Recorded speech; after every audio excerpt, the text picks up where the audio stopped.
questions, we will be signing off when everybody's ready.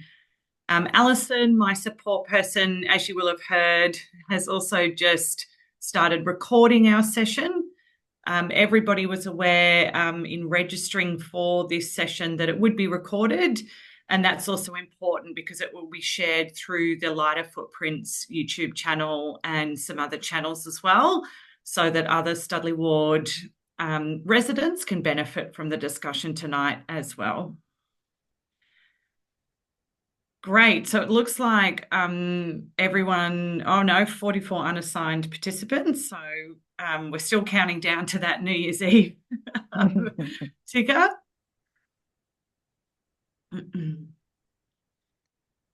I must admit, I haven't been involved in such a larger session with so many breakout rooms. So technology continues to astound me to have this many breakout rooms and for all the technology to work. And that's also why I do have a support person with me here tonight. And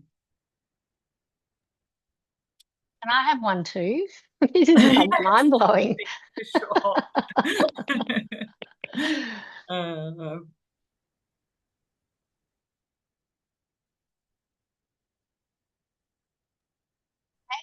really, isn't it? What we can Sorry. do. It's amazing what we can do. I obviously as part of the briefing and knowing how many breakout rooms there were going to be and all just the technology to manage, I was like, gosh, Lighter Footprints, I'm very admiring of their organisation and savviness to get this all organised.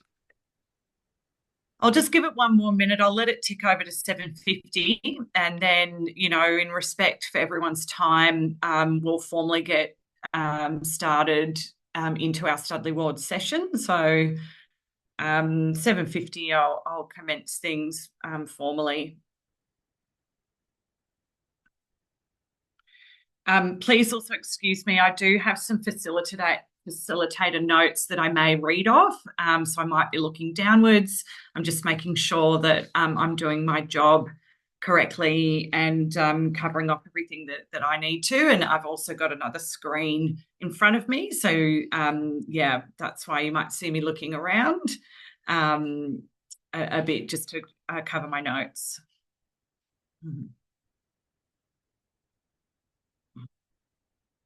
So just while we're waiting for that 7:50, I'm just going to reiterate for those who may have joined in and, maybe didn't hear, but just also reconfirming that this session is being recorded. That is for the benefit of those who couldn't make it here tonight. It was communicated that the session would be recorded here tonight, and that will be shared then through Lighter Footprints channels, and also gives you the ability to share it with your peers and networks in Boroondara as well, which is a really great benefit. So we have hit 7:50, so thanks for your patience. We will kick off formally. So welcome to Studley Ward. My name is Bronwyn Neeson, and I'm an ACF Boroondara volunteer. So that's how I've been called upon tonight and have had some exposure to Lighter Footprints, but I guess my climate change work is part of that ACF group. I am also a Studley Ward resident, so I'm looking forward to hearing from our candidate tonight and also from hearing the responses to my fellow resident questions. And as I said, I've also got Alison Wright with me if Alison wants to wave hello. Alison is a volunteer for Lighter Footprints and lives in the Solway ward. So she's here to help manage the questions as they come through the chat, and also just to support that if as facilitator I lose my way, Alison's hopefully going to wrangle me and keep me on track. So tonight, I'm very grateful to have Sophie Tawney joining us. And we haven't, to the empty chair, as Lynn just mentioned, we have not had responses from Nick Stavro, Kim Sullivan and Amanda Toey. So we really do thank Sophie for giving up her time tonight and, coming to answer some pre-selected questions as well as be available for some questions from the floor. So the good news is we can, really get to know Sophie tonight, and Sophie can get to know us through the questions that are posed. What is going to happen at the start is I'll hand to Sophie to introduce herself and also go through a predetermined set of questions that will be part of Sophie's introduction.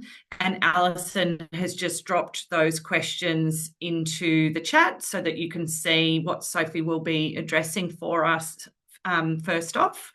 To open the chat, if you're not familiar with Zoom, if you just look to the bottom of your screen, there's a little chat symbol that you can then pop open and it'll turn up on the right side of your screen, and that's where you can see the questions, and you can also type your questions into those. Also, just to echo everybody, Lynn's comments, please keep it respectful. We're here to get to know Sophie as a candidate and what she's going to bring to the Studley ward. So we'd hope that everybody would stay on track with that. I'm just going to now, Sophie, if you're ready, I'm going to hand over to you to introduce yourself and go through our initial set of questions. Thank you, Sophie. Thank you so much, Bronwyn and Alison, for hosting this. So everyone can hear me? Yep. So I am Sophie Tawney, and thank you also to Lighter Footprints for hosting. This is a really important forum. Well, for you guys, a little less so because it's just me. So I hope I'm interesting and entertaining enough. So I've lived in Kew for 25 years, and my background is in technology. I was originally a programmer and a project manager. I've been a businesswoman. I've run my own startup company and worked in corporates. And I'm currently the board member of an integrity think tank, and I'm a climate advocate as well. So over the last 2 decades, I've volunteered extensively from everything from running school parents associations and managing junior sporting teams to climate groups, including Electrify Boroondara, and also helping Ukrainian refugees when the war broke out. So I'm running for council because about 45,000 people kept asking me to do it, but also I'm really passionate about community, and I think it's time for fresh voices on Boroondara Council that prioritise our community and climate and accountability. So I think we can do a lot more to lead effectively, to listen to the community voices and take real action on issues that matter. And tonight, I think the number one issue is climate action. So the first question I was asked is, do you think councillors should play a more significant leadership role in the community? And my answer is that yes, because under the Local Government Act, councils are actually mandated to ensure economic, social, environmental sustainability of their communities. So that includes mitigating and planning for climate risks. And local government is the unique level of government that's closest to the people. So it's a great opportunity to drive change. Our council has made positive steps by purchasing renewable energy and reducing overall emissions for council operations. But even according to their own climate action plan, council operations account for 1% of municipal emissions. So it's time to change focus and concentrate on where the real impact lies, which is in helping the community reduce the 99%. So decisions like installing a gas heater pool at Kew Rec contradict our emission reduction commitments. Our tree canopy goal is 27%, even though the Climate Action Plan has a modest target of 30%. Fines for illegal tree removals are insufficient deterrence. We need stronger penalties. The plan to install 2 EV chargers per year in the electric is just insufficient to meet growing demand and to really encourage EV adoption. And our solar rate in Boroondara is 10-15% compared to a national average of 33%. So these shortcomings indicate a really strong leadership focus is needed on community emissions and helping households electrify. So guess what my initiative is? Many of you know my background as an executive member of Electrify Boroondara, and I've led the 2 successful annual expos. So it will come as no surprise that my initiative that I'm proposing for council is all around community electrification. So I believe we need a strong council-led campaign to electrify homes. And so while people, the community, are increasingly aware of the need to transition to renewable energy, many are unsure how to get started and they don't know how to practically make that shift. So this is council is in the perfect situation to step up to bridge this sort of last mile of communication. So I'm proposing an innovative information campaign that goes beyond traditional methods. So let's use digital advertising to reach people where they are on social media and online platforms. Let's do what Electrify Boroondara has been doing really well on a big scale. Roll out pop-up information stalls in shopping centres and libraries, at festivals and parks and events. And the key is about face-to-face engagement. Let's set up a permanent centre of electrification at the Hawthorn Arts Centre, something we've been lobbying for a long time, equipped with interactive displays and heaps of help and support, like we had at the Expo, with an Ask Me Anything hub and induction cooktop demos and tons of practical information. And I know I was only supposed to have one initiative, but we also need to enhance our programs like solar saver programs, which means we need to broaden it, include more local vetted suppliers, a strong bulk buy program, and offering financial support for low-income households, like other councils do.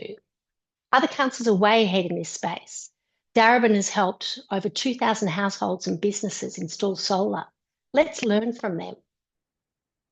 And I think council should fully support the Electrify Boroondara Expo, rather than relying on 7,000 volunteer hours it took to run this year's Expo, so it can really amplify its impact and reach a wider audience. So to answer the third question, community engagement is key to successful climate action, and there's so much room for improvement in how the council connects with residents. Over the past few months, many of you know, I personally door knocked thousands of houses, and I've seen firsthand how powerful direct conversation can be. The council could implement similar outreach. For example, could target some streets with particularly low solar adoption to talk to people and empower them on how to make the switch. So my experience in business, in project management, in volunteering in the community has shown me that real action, real change happens when passion meets action. This is the decade for climate action. We all know that in this room, and it does require commitment, as Jono said, from all levels of government. So I'm dedicated to bringing fresh energy and practical solutions to our council, and I'll work to ensure that we don't just talk about change, we make it happen. So thanks for your time. I look forward to answering your questions. And as I'm the only one here answering questions, I'd like to make it as interactive as possible. So I want to hear your questions, but also your ideas, because everything that I've done to date has been informed by community, and that's how I work best. Thank you. Thank you, Sophie. I think that provides everyone some great initial sound bites and food for thought from what you bring to Kew and the Studley ward. I guess we can encourage people now to start dropping your questions into the chat, and Alison will be having a look at those questions, and if there's a thematic coming through, we'll be bundling those together. And Sophie also has very graciously said, give her your ideas. So your time is now, because we do have this dedicated session with Sophie, because we do have some empty chairs in the room with the other candidates that declined to be here. Sophie, maybe just to kick off the questions and from a I guess a lighter footprints interest side of things as well.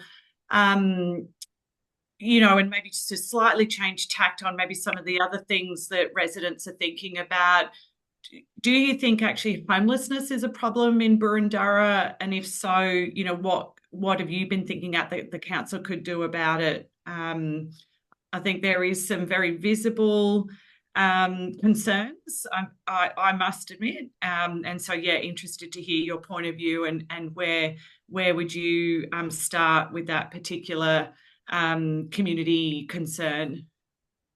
Actually, it's really interesting because as I've been door knocking, I've been keeping a register of all the issues, and I've been surprised that that doesn't get raised enough, and it doesn't get raised in a context that I feel comfortable with when it is raised. And I think that context is, I think our community is in a unique position to show kindness and generosity for people who are in need. And funnily enough, when I visit a house and they're not home, I leave a little note. Sorry, I missed you, and I generally write, would love to hear from you. And someone took that quite literally today and said, well, you asked me to call you. I said, oh, that's great. That's fantastic. And it was an older woman and she was very well spoken. And she said, I only have one issue, and that's homelessness. What can we do? And it was like, yes, someone's raising something that is so important to so many of us. Um, I don't know if I fully understand where council starts and stops and state starts and stops. And I had this exact conversation with the servants community housing group, which I'm involved with. And they said it's so grey, and that's why so many people fall through the cracks. So I think that I think that council has a role because of that. We are not council. Council is so close to the community, and the community knows where the homeless are. I mean, the woman today described 3 people who I'm also aware of because I see them when I'm out and about. And what can we do? So I think identifying, contacting the support, the places like Servants Community Housing and the other community housing operations in our area, and providing a place for the community to communicate with council like their concerns, helping concerns. I think there's also some negative viewpoints as well, which I find very uncomfortable. But yeah, I think there is a role for council in all areas of supporting our community, whether it's aged care, to kindergarten, to homelessness. I hope that answers your question. Yeah, thank you, Sophie. I mean, I think it definitely shares a perspective and an empathy as well for different people in our community. So it does look like we've had a few people post some questions. So I'll hand to Alison to fire away with our audience participation. Sure. Thanks, Bronwyn, and thanks, Sophie. The first question was really about council process. Do you have an idea of the potential budget you could have access to for increasing electrification, including funding support? Well, yes. So currently the council funds its climate action plan with $1 million a year. And that's on an annual budget, I think expenditure budget of around 80 million. So it's a very small percentage. And I would suggest that there would be more funds available, considering last year's surplus was $14 million. So there is a potential budget increase that is really up to the next council. And if it's a more progressive council, I know I would be lobbying for at least a $3 million per annum spend on the climate action plan to fully fund it, to fully fund the people, the resources and the materials required to help, but also to provide subsidies. Other councils like Marybeck provide $3,000 per solar unit subsidies for low-income houses. Now, wouldn't it be great if we could look at doing things like that? So I think there is substantial room to move in that budget.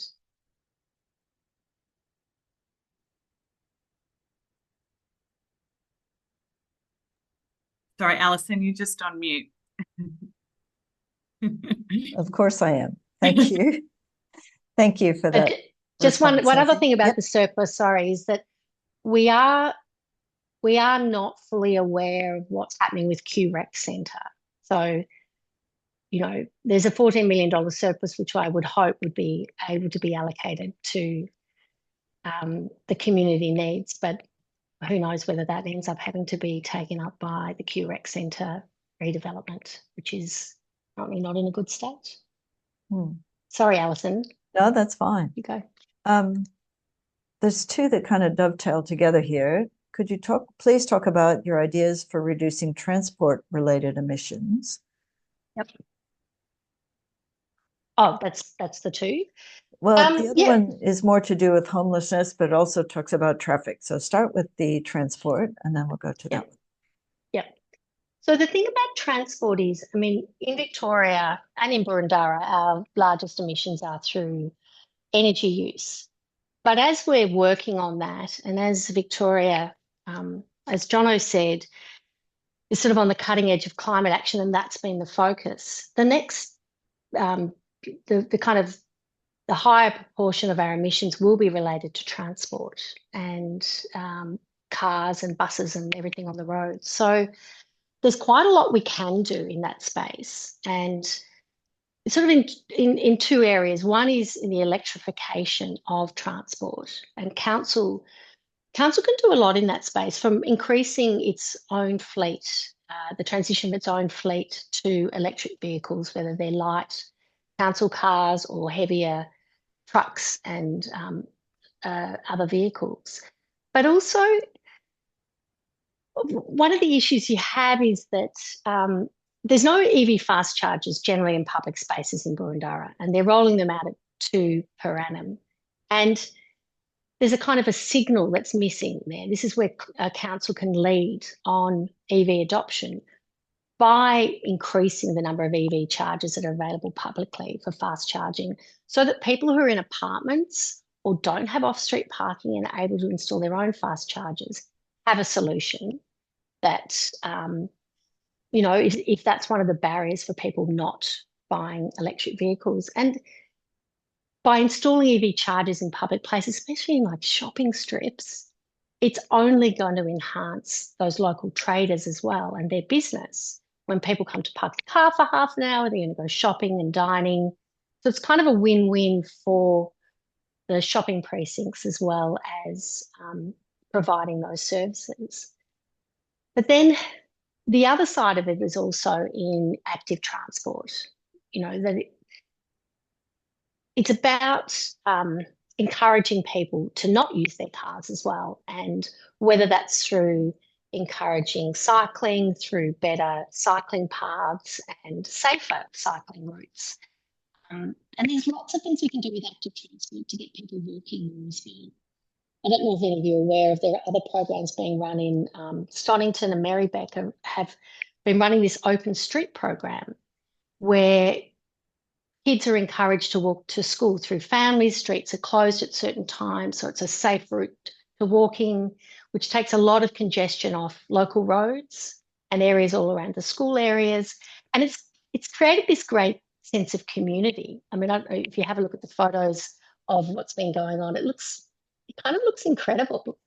And imagine if we could get so much of that school traffic off the roads at certain times of day. So safe routes to school for kids are really important.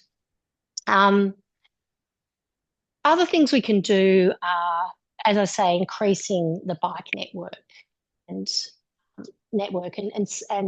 more safe bike storage at train stations and safe routes. I mean, if you look at Glenferrie Road, and I know that's not in Studley ward, but the bike lanes down Glenferrie Road are just painted on.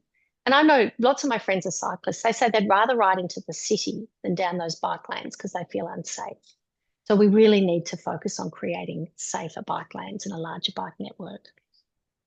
And I guess the last thing, and this is something that I've been talking about a lot recently as I've door knocked and discovered all these streets used as rat runs between the major roads, like, you know, whether it's Cotham Road and High Street, and all the streets in between are being used by people cutting through and driving fast. And we need to reduce the use of those streets as rat runs. And there's lots of measures council can put into place to kind of calm those streets and make them safer for people to walk and cycle.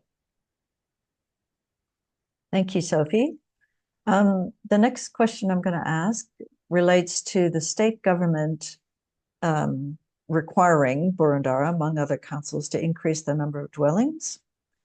We'll lose amenity, open space, trees, and heritage. Emissions will rise. Traffic will increase. When does the growth stop? Can you share your views with us, please? Yes, it's been a very hot topic in the last 2 weeks of door knocking because of these state government announcements on the housing plan for Camberwell, the Vic roads, and, it's, oh, sorry, I probably should have turned my email off. Yeah, and I'm concerned about a number of things, and I think this is reflective of the community, which is the state government usurping planning authority from the councils, from local governments. And it kind of looks rushed and unfinished. There's not been adequate community consultation. And I think we really need to hear from the experts what the growth should be in places like Boroondara, rather than a figure presented by the state government. It's a frightening number when they're talking about doubling the size. So I'm not overall in support of that as it stands, as there's not been enough scrutiny and information and consultation. But we need new housing. We need housing in our community so our children and our grandchildren, so essential workers, nurses and teachers can live in this community. So we need the growth. It needs to be balanced with heritage, with tree canopy, with open space. And we can do that. We can do it if we do it well and we do it with community consultation. Terrific. Thank you. There's a question here about rubbish, roads, rubbish and rates. How do you think council is currently doing in terms of managing our rubbish? Can you discuss any ideas for better rubbish disposal or recycling, especially soft plastics in Boroondara? So was the general question about roads, rubbish and rates and rubbish? No, or just I added rubbish? that. It's just about rubbish and specifically soft plastics. Soft plastics, we need to be able to recycle them easily. At the moment, I think my son takes ours to a place in Boroondara for recycling. It was amazing when supermarkets did it. So I think if we could bring that back, that would be fantastic. Because I don't know about you guys, but in our house, we compost. My husband's a very keen gardener. So we have a massive compost, and so all our food waste is sorted. And I know that people have FOGO bins. We've got our recycling down. We've got, there's lots of places where you can bulk buy and bring your own containers, which is brilliant. But the soft plastics is one that needs to be resolved. And I guess it's a role of council to look at what the options are, and if there aren't any, to provide more services around that space. And I think also generally with recycling, because I think there's another bin coming for just glass from the state government, is clearer instructions and communication about what goes in what bin. And I know it sounds really silly, but whether to wash things or not wash things. And I think we need those instructions clearly maybe on the bins or provided by council, but also in for the different communities within Boroondara who English isn't their first language as well, so that we're informing everybody. Yeah, good. Thank you. There's a question here about the library, and I'm assuming they mean the Kew Library. Do you know much about the idea of rebuilding the library, and what is the idea behind demolishing the current library? I do know a little bit about this because it was just before I started campaigning, I found out about it. And my reaction was pretty much the same as about 2,200 people who I've discussed it with, which was multifaceted. One is, why knock it down? It's a beautiful old building, possibly needs a refurb, but it's all the users of it love it. I haven't found a single person who uses it frequently who doesn't love that building. The community consultation was poor. 200 people, I think, responded. It wasn't widely disseminated. And this comes back to that issue I raised before about council communications. I think some of the comms are really good and lots of people read the Boroondara Bulletin, but lots of people don't. Some people look at the website, some people get the emails, but not everyone does. So most people I have spoken to did not know about the Kew Library. So they were very unaware of the consultation as well. So that was a shock to find out it was being demolished. What I do know about the building is that it's a really interesting structural design in that there aren't that many internal columns. So you have this unique opportunity to use the kind of entire floor space and remodel without actually knocking the building down. And I think that's the community's preference, to be quite honest. So I've stated that if I get in, well, we're going to pause. I think we should pause the Kew Library anyway until the Kew Rec Centre is sorted, but it needs to go to a full community consultation and it needs community support, which I don't think it does at this point.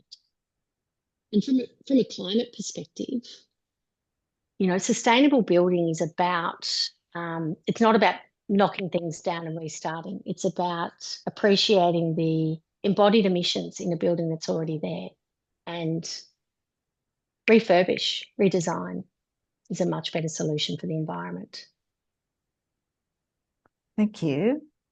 There's a couple here that are more comments than questions, but this one just came through. A couple of follow-up transport ideas for you to consider. The council could reduce speed limits on local roads to make them safer for everyone. Yep. We could also do with more bike parking at Kew Junction, probably lots of other places too. Building on the council's great work in changing one car space to bike parking in the Leo's car park. The council could also advocate for better public transport services, especially buses and infrastructure like bus shelters at each bus stop and all abilities tram stops. Sounds great. That's what I love. In fact, one of the roads, there's quite a few roads in this community consultation I've been doing over the last 3 months that have really massive traffic issues, speed, safety, you know, family roads where people are kind of driving through to get to work in the city. And some of the best solutions come from people who live on those roads. And I check them off with various experts in traffic and state roads in government, and they're good solutions. So I think it's great having community input and ideas into how we can do things better. Very good. Thank you. There's one here, again, well, it goes back to the housing supply. Can you explain how we can increase housing supply without changing the nature of our municipality? And just thinking about what you just said, those good ideas might come from the community. Yes, yeah, everybody. Well, we do have some good sites where developments could occur without impacting, you know, local street, local heritage. And, you know, I mean, obviously Vic Roads is one of those where we're looking at potential, well, not we, state government's looking at potentially 500 homes, apartments. And then if you continue that on, you've got the California motor site, the old motel site. And there's various sites around Boroondara which can be developed like that, where we, you know, the Boroondara plan had been to find activity centres like Kew, like Camberwell, like Hawthorn. And my conversations with locals are very clear. They say, look, we accept, of course, you know, that we need more housing and that along the high streets and the main roads, it makes a lot of sense to build, you know, there's differing viewpoints, 3 stories, 4 stories, 5 stories, 6 stories, you know, whatever it takes along the main roads, close to transport hubs, close to public transport. And that makes a lot of sense. And I think that's I think that's what residents are now expecting, that, that will happen. So I think residents have come on a journey as well, from going to, even a few weeks ago when people would say, I want Vic Road site to be a park. And I was very clear. I'd say it's not going to be a park. It's going to be housing, and that's a good thing. And these are the reasons why. And I think, not from that conversation, but I think generally people are starting to come around to, we need more housing. And so how do we best do that? And I think, there are a number of areas we can do that. Thank you. Another question about speed limits. Do you think the 40 kilometer per hour speed limit in shopping areas from 7 a.m. to 7 p.m. could be extended until midnight to cater for restaurant, pub, and hotel traffic? Absolutely. Well, I'm a great believer in lowering the speed limits. I even quite like the idea of 30 in some areas, and I think the numbers speak for themselves. There's quite frightening numbers of pedestrians hit at 60 kilometres an hour versus 30 kilometres an hour, and they are frightening statistics. And we have kids, grandkids, nieces, nephews. We want our streets to be safe, and I would prioritise community safety over the need for a car to get from A to B in a certain amount of time, especially at night. Thank you. Here's another idea about housing. Could some of the council-owned car parks have new homes built above them? I guess so. Certainly warrants investigating. I think the thing is, it's like with climate action. We just need to be really, we need to lead, we need to think, we've got some urgent issues, at the moment in housing, in cost of living, and in climate. And we need to be, sorry about my cat, we need to be bold, and we need to implement strategies that benefit the community. And if that's what makes sense, then we should look at it. There's another comment again about housing and high-rise developments, about people not wanting them in areas that are currently residential, but there's got to be a way to bring people along with you and make them suitable to the area. Yeah, I think more in the main roads rather than the residential roads.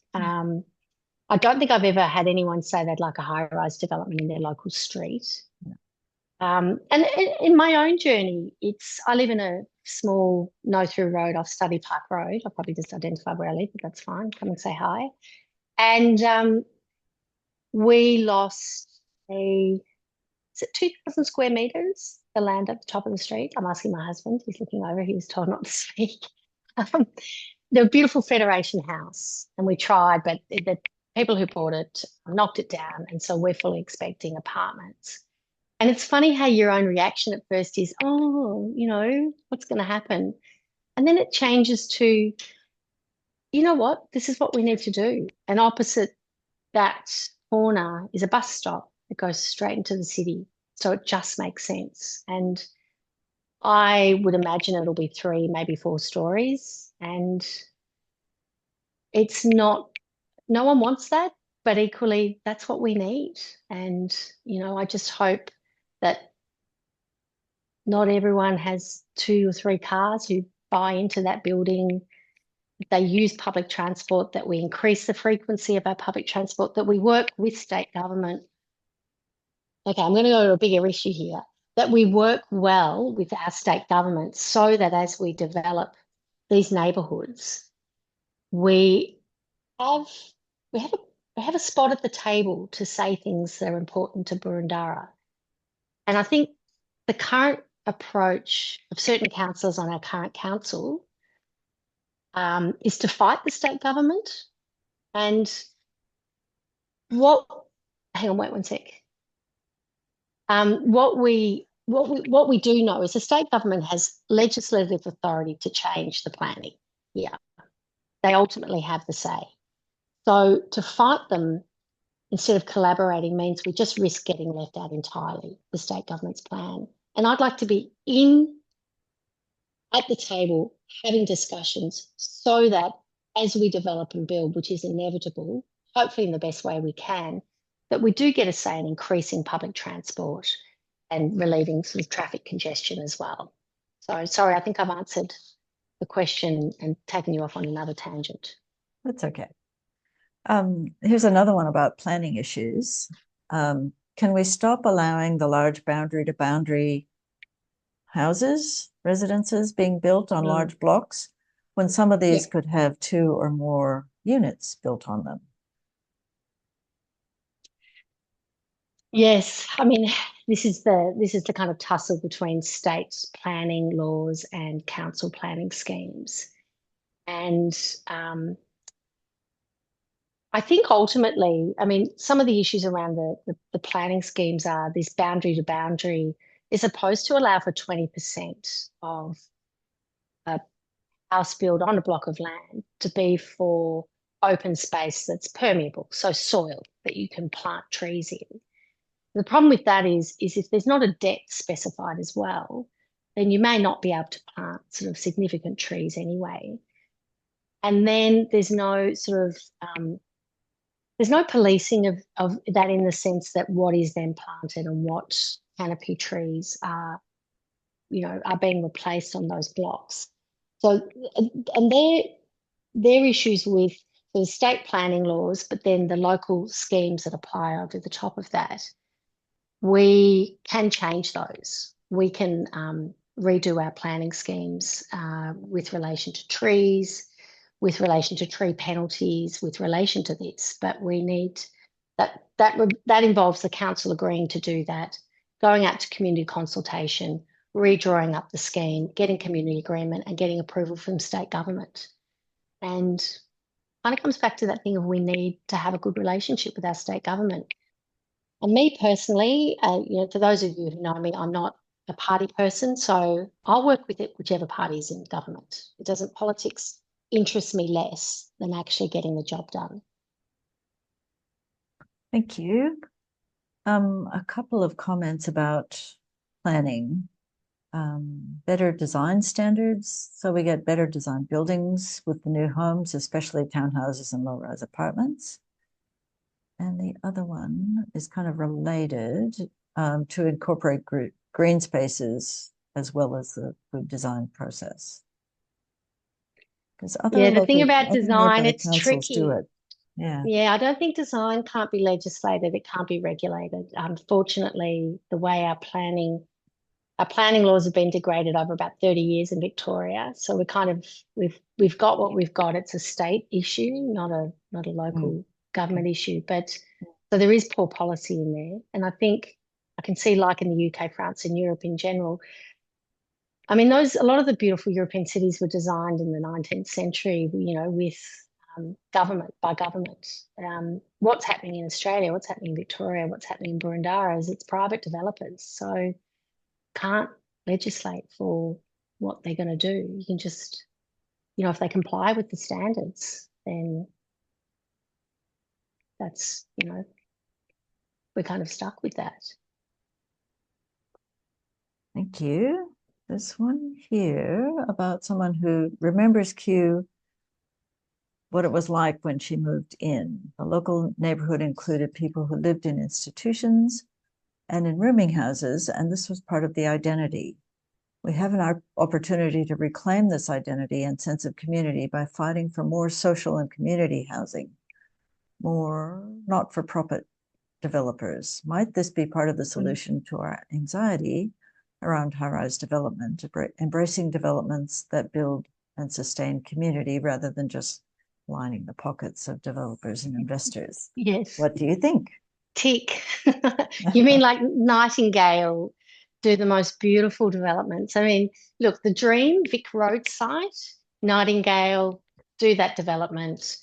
The state government allocates 20% of that to affordable housing and proper affordable housing with, rental rates at 20%, 30% below market rate. I mean, that's good policy.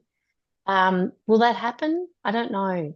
I don't know. And this is the thing that the Vic Road site is a state government-owned property. So, you know, how much of the community are they going to listen to? Well, let's rise up. Let's have a big, strong community voice. Let's do these things that are important to us. I think Jono said it. I actually wrote down what he said. Good government cannot exist without strong community. So, you know, this is why I'm here. I mean, you know, many of you know I ran for state, and here I am running for council because community matters and community voices matter. So, you know, I'm an activist in that respect. So I love what Louise has written, and I think if we did something like Vic Roads really well, imagine it would stop people from worrying about what's coming. Yeah, and there are good examples around, like you say, the Nightingale project. There's a couple of other comments, not so many questions, about gas, because it was cheap when it was installed, but the heater is still in good condition.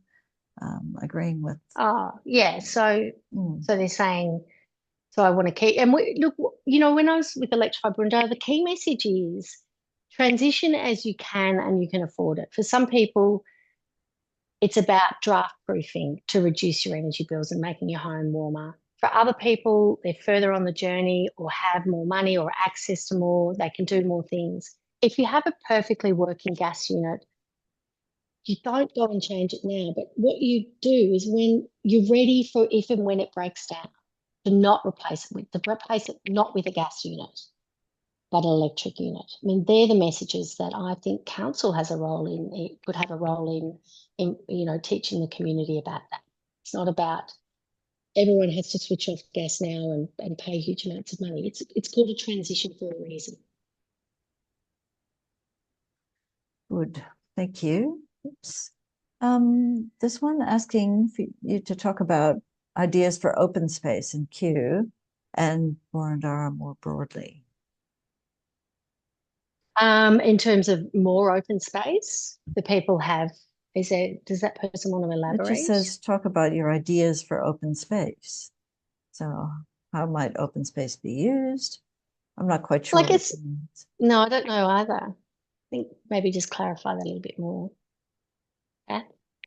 Improvements? Oh, using golf courses. Yeah. Okay. Actually, it's interesting. It depends where you are. And, you know, so I've door knocked all the various areas of Studley, and people are, one of the first comments they say is, I love this area. There's so many parks, so leafy, and we're pretty lucky with what we have. And generally the view is that council looks after the parks really well. The kids' playgrounds, you know, 2 have been renovated recently, Hayes Paddock and Victoria Park, and they're quite exceptional.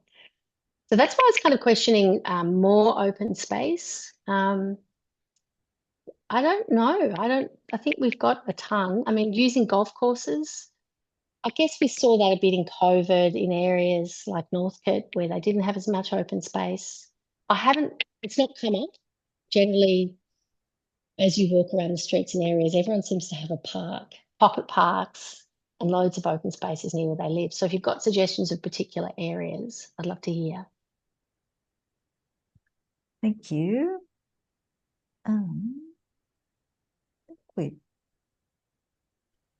It does look like the questions and the comments have gone a little quiet.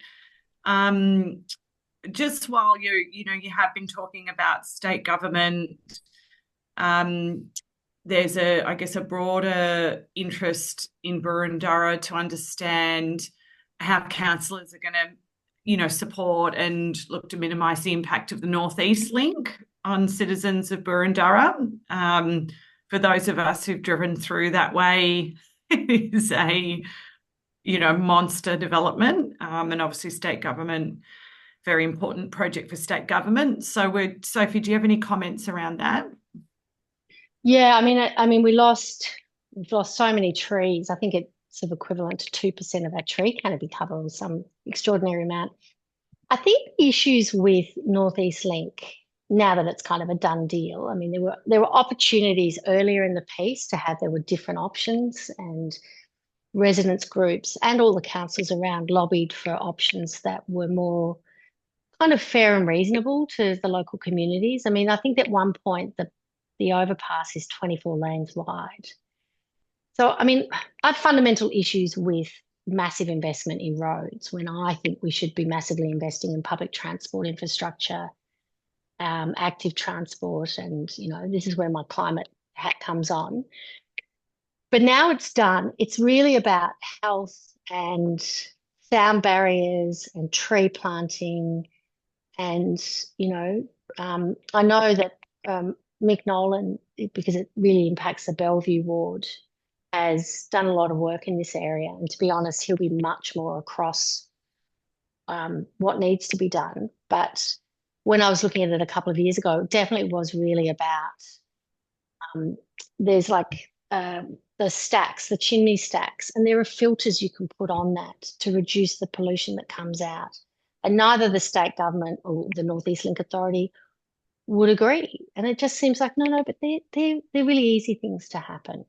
So I think council definitely has a huge role in continuing to advocate for that. And it kind of comes back to that thing of relationship with state government. I mean, part of the Local Government Act, it's mandated that you collaborate and work with all levels of government, all statutory bodies and other councils. So that's kind of normal in normal life, in business, in community, in volunteering. So why can't we have that as well in council? Thanks, Sophie. I guess, you know, because we've only had the one candidate tonight, I think you've done a wonderful job in fielding the questions. And thank you, Alison, as well. I'll just pick up on the last one that came through after the golf courses and open spaces, just to ensure we're making sure you get all of the commentary. So one here is, if state government is mandating doubling the population in Boroondara, can we mandate certain areas to be high-rise, medium density and single dwelling and open spaces? Without open spaces, we will have poor living.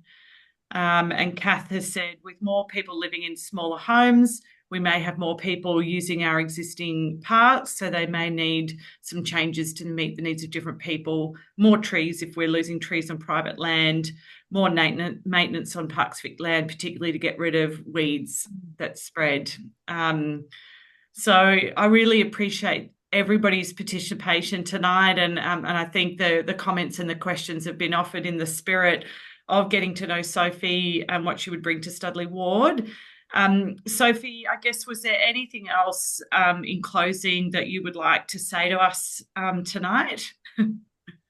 No, I didn't really think of a closing. No, just that I think I probably made it obvious. I'm pretty open, I am open to ideas and suggestions. If I end up on council, I think you'll see slightly different approach. I have become slightly addicted to door knocking, so I may still come and door knock you. And these conversations, and I'd like to keep them going. So watch this space, vote for me and watch this space.